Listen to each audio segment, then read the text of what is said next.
So we are on the third week of our Adventures in Spirituality. We kicked off the first week with Don Miguel Ruiz Jr., who we had in the house. He is the author of this book, The Mastery of Self. And I was just on maternity leave and came back for my first Sunday last Sunday. And so this is my second Sunday back. Thanks for having me back. Thanks for still being here, and that we still have an incredible community. After I was gone for 2 months, we had incredible speakers and a great time. But every fall, we take the opportunity to dive into a book. And we go on this adventure of 6 to 8 weeks of book study together. We have small groups that meet in people's homes that connect on a deep level and practice these principles and roll it around and just dive into the material. And then we also have an online group that is hosted by Reverend Diana Kennedy, and that is for our live streamers, and it's also for those of you that may have not been able to meet a group because you might have been out of town for a couple of the weeks, or you know that you wouldn't be able to make the full commitment. So I invite you to check in on that so that you can take this practice deeply into your life and let it transform your showing up.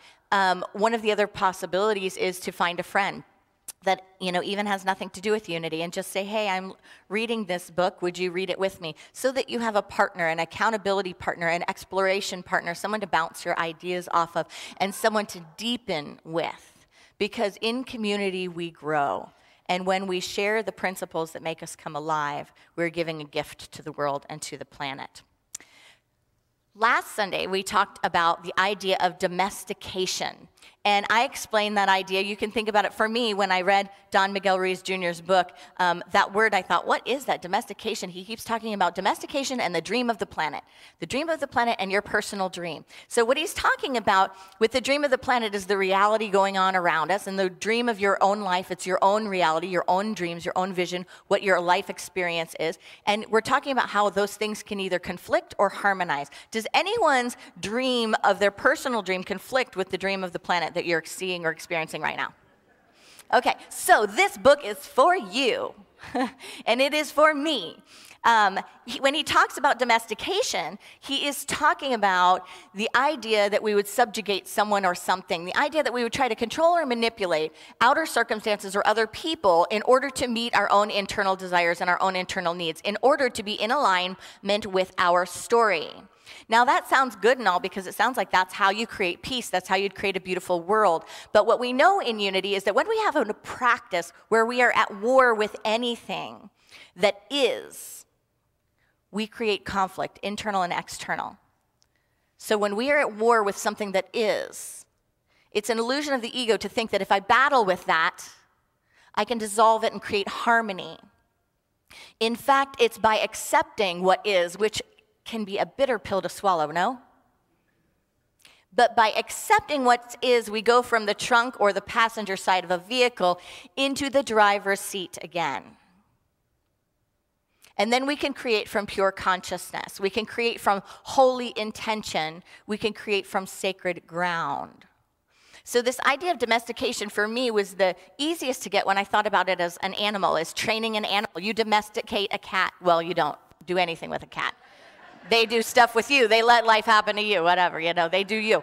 But a dog, you can domesticate, right? They're pack animals. You can domesticate a dog. And a dog that has been well domesticated doesn't do some of the things that the other dogs do. You know what I'm saying? Yeah. Mm-hmm. And that process is a process that we use with each other. And we use it all the time. And we use it with ourselves. And it is probably the greatest threat to freedom and to global freedom that exists. Because when we do it with the self and when we do it with other and when it's in the collective consciousness, and then we believe that as a people, any people, pick the person, pick the group, pick the country, pick the idea, pick the theology. When we do it, we create something called exceptionalism. Exceptionalism is my way is better than your way. I'm not okay with how you do things or the way you live your life or the way you do your life. So I need to inflict my will upon you. I need to control you. And then you have a society of dominance, a society of disrespect, A society that doesn't honor the truth that we are all born blessed, that we are intrinsically connected to our Creator because we are of the creative process, and that in fact, the more you get into the spiritual practice, the line is blurred, and that I could know no more for you and your highest good than you could know for mine. That in fact, all I can know is my own. And so it is safe to free myself from domestication. It is safe to free others from domestication, even if we don't like the way it looks externally. We have an opportunity to unleash the domestication that we put on each other. What are your thoughts on unconditional love? In this chapter, the next two chapters that we're talking about today, we talk about unconditional love and conditional love, love of self and love of others. So just take a moment to think about what the words unconditional love bring to mind. What is it? How do you practice it? Do you have it? Does anyone feel like they fall short of it? With yourself or with someone else? Unconditional love has always been something that boggles my mind a little bit because I have an interesting mind. I'm a Virgo, that's not saying anything, but I do have a critical mind. And I've had to learn how to presence that mind without believing it. And the idea of unconditional love has been an interesting exploration because what does it really mean? What does it mean to me? In my mind, there was a time when I thought unconditional love just meant I should have Jesus kind of love all the time for everyone, just feel good about everything in every moment, and not have a critical thought pass my mind. That if I'm going to be unconditional loving, an unconditional lover, I need to be in that space. I invite us to try on something different this Sunday. Try on something more practical than these lofty ideals. Is anyone's idea of unconditional love pretty lofty? Like you're always going, I'm trying to get there. Someday. The ideas we have about unconditional love are often ideas that are on a pedestal. They're often lofty and they're not practical. But Don Miguel Ruiz gives us a practice that can start making them practical. And I would venture to say that when it becomes a practical practice that you can measure, that you can really look at and say, am I doing it? You can start the journey to understanding what true unconditional love is. And it becomes a portal. The practice becomes a portal to really understanding unconditional love. And it starts with this: not trying to manage others. You may think you're not an other manager, but you're all CEOs of management. I have one of my best girlfriends, and we go back and forth on the phone and spiritually support each other and emotionally support each other. And I feel like she would be one of the most magnificent life coaches ever.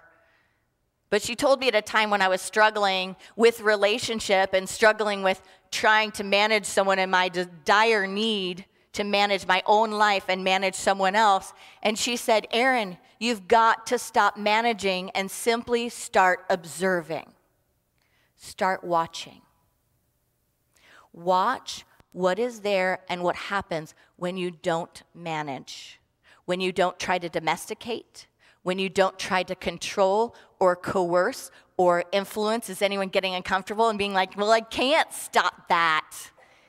Then I wouldn't be where I am.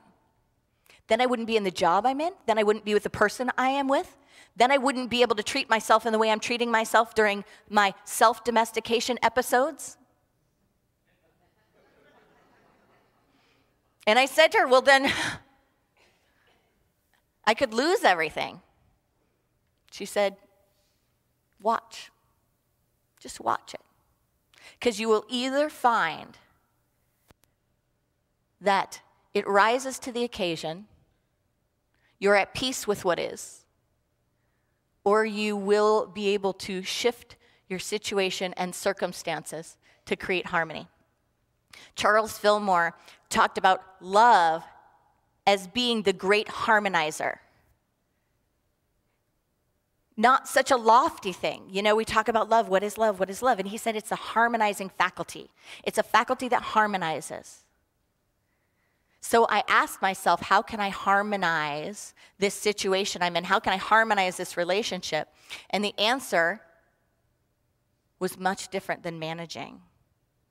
It was much different than trying to exert control over a situation or a person. And there was freedom there, there was space there, and wisdom emerged there. Let's take unconditional love off of the lofty pedestal and enter into the practical portal of practicing it.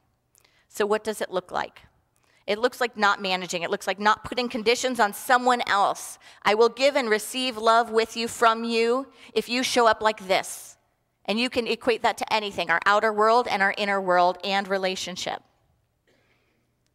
It's not subjugating someone or something. It's recognizing that these things, they are not yours to manage, manipulate, convince, coerce, or domesticate. That can feel like a tough thing to get rid of. But begin to feel the lightness of being.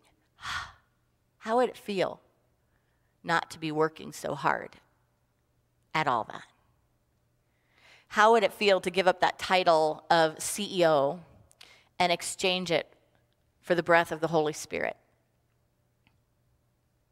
For the breath of life that fully supports each moment, that fully guides, that fully informs. How would it feel to enter into a practice of mindfulness, watching, becoming a watcher, observer, watching for attachments, watching for guilting, watching for shaming, watching for judgment, watching your facial expressions, watching your body language, watching your system of delivering rewards and punishment to responses, reactions to what is. Don Miguel Ruiz Jr. says this: as a master of self, when I look into the eyes of another individual, I see another authentic self, a beautiful expression of the divine. No matter where this person is in the process of awakening, I respect that his or her intent is just as powerful as mine. And in doing so is an act of unconditional love.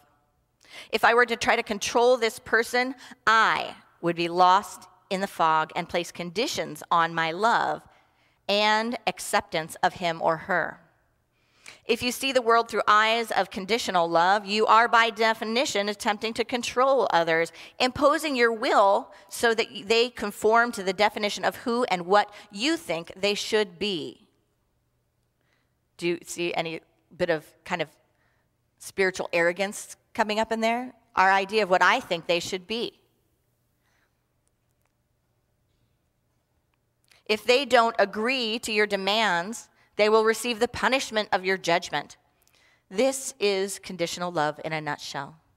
But remember, every time you judge someone, you are punishing that person for not following agreements they never made. Every time you judge someone, you are punishing that person for not following agreements they never made. Well, that concludes the service.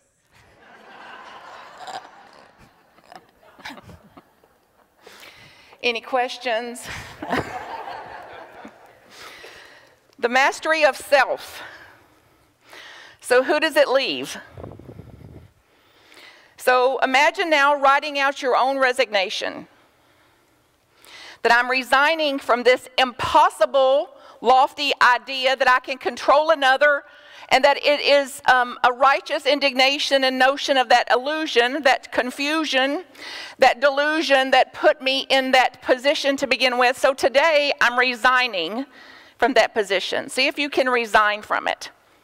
If you're sitting by somebody you're married to, live with, or potentially may live with, reach over to them and tell them to issue you a pink slip. Ask them to de-hire you from that position. So then I can free me and I can free them from me. Then I'm doubly free. I ask Ami when he sings this song, it's one of my favorite songs that he does. I play it in almost every gathering I have, Let Life Do You. And there's such a visual to it because it's either like this or like this. And it's very hard to live like this sometimes when people are dying and sick and losing their jobs and traffic doesn't flow and airplanes get canceled. Oh, that's fantastic. So maybe we don't have to love what is. We don't even have to like what is. But with our arms open like this, let life do us, and mastering ourselves and claiming our own divine right. Claiming our own divine right. To live in harmony with ourselves, to live in harmony with the creator of itself, then I exercise that right today. And I do it interaction to interaction, and then with my arms open when I can't quite accept what is. There's likely going to be somebody out there that can put a hug around us, that can serve there with us, that can walk it with us, that can hold a hand, that can lay a head on our lap like a dog would do when we don't know what to say, when words fall short. So the unconditional love that we may not can access at times can be received in those times. So that in reciprocity of unconditional love when I can, giving unconditional love when I can, and receiving unconditional love when I can't. So being it when I can, receiving it when I cannot. And knowing that the unconditional love that we're speaking of here today is not from another. If we get it from another, that's a bonus. That there's an unconditional love of source, of creator, of whatever you call it, mind, universe, power. One intelligence that is infinitely, eternally, always here as me, as you, for me, for you. Now get a sense of living that. Get a sense of being so embodied in that, that whatever comes, knuckleheads will come. And what I thought would work out didn't work out the way I thought. That's the terms of it, that's the terrain of it, that's the lay of the land. And there is a way for me to relate to it, however, that is different. And in there lies the power of the universe in my response to anything, my response to this or this or this or this or this. So as I think about this in another book, as I was guided in this talk today, was to give a sermon here today, a thought topic, something to stir me, hopefully to stir you. As you know that my calling, some of you have heard me say it, is to serve those who serve. So I believe I'm here on purpose for that, and that you are serving in your own ways, as I serve in the ways and fulfill the way that I've been called to do that. And the talk became this. Do we want more information or transformation? Information or transformation? So see if you're ready for a transformation today. That if when you leave here, that you leave here transformed. That this was a day that you've dreamed of, a day that you've prayed for, a day, an occurrence, an atonement, an awakening, a born-again experience that you have today, right here, right now, that you leave here transformed. Not just informed, but transformed. And would that be all right with you? So turn to somebody by you and tell them, I'm going to go with the transformed. I'm going to go with transformed. I've chosen that for me. Then I want us to look at just how we can begin to embody this, as Reverend Erin spoke about, that this information is information, and in the embodiment of that, in the transformation, is where we're going to then experience and realize what we're singing about, praying about, dreaming of, hoping for. So think about finding things to be satisfied about versus dissatisfied about. If our focus counts, then ways I can be satisfied versus focusing on how I'm dissatisfied. To stop arguing with my pain and to stop arguing for my pain.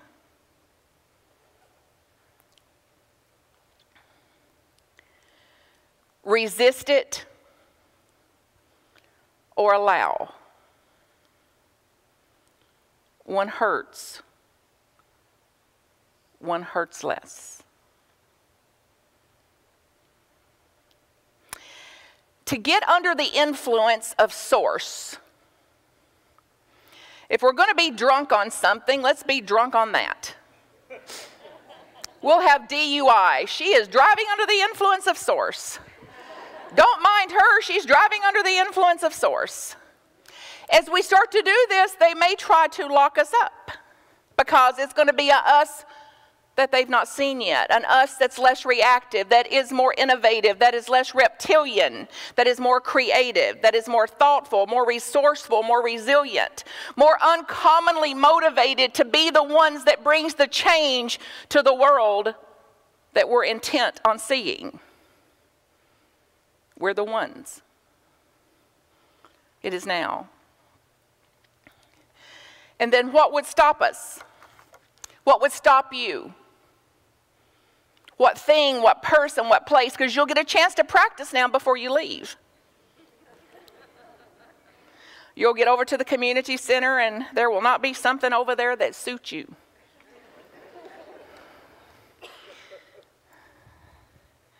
So get a sense in that very holy interaction, what it would be like, what unconditional love in that moment would be like. An unconditional love for yourself, not to resist it. An unconditional love for them, to not challenge them or cross them. An unconditional love then that we understand through holistic thinking and our practices and new thought that whatever I do affects the whole. So I've not just created peace in me, I've not just created peace in a relationship, but I have thrown a big pebble of peace into the pond of humanity. And that those waves carry too, vibrationally carry, to reaches unseen.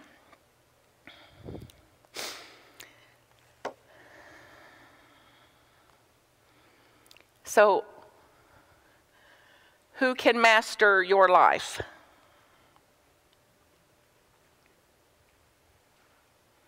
This is good news. The fact that something else can, or someone else can, or that information can, stressful. Then awakening the realization that I can. And I can by practicing, and applying this in situation to situation to situation, with personality to personality to personality, with knucklehead to knucklehead to knucklehead.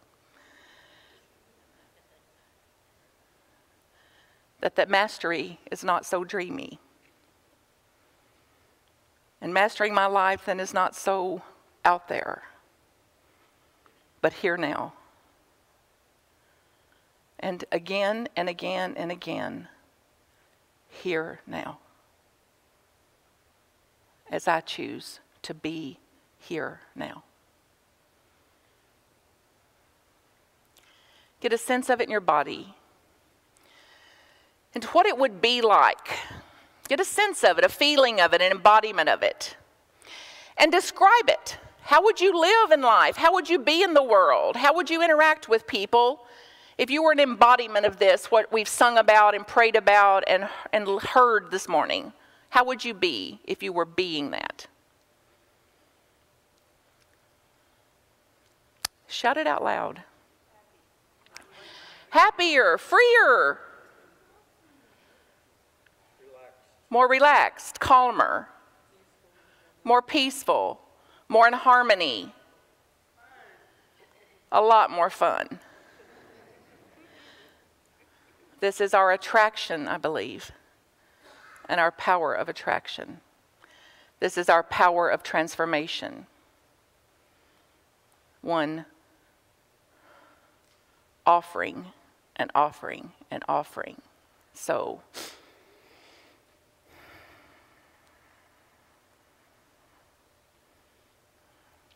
you may as well.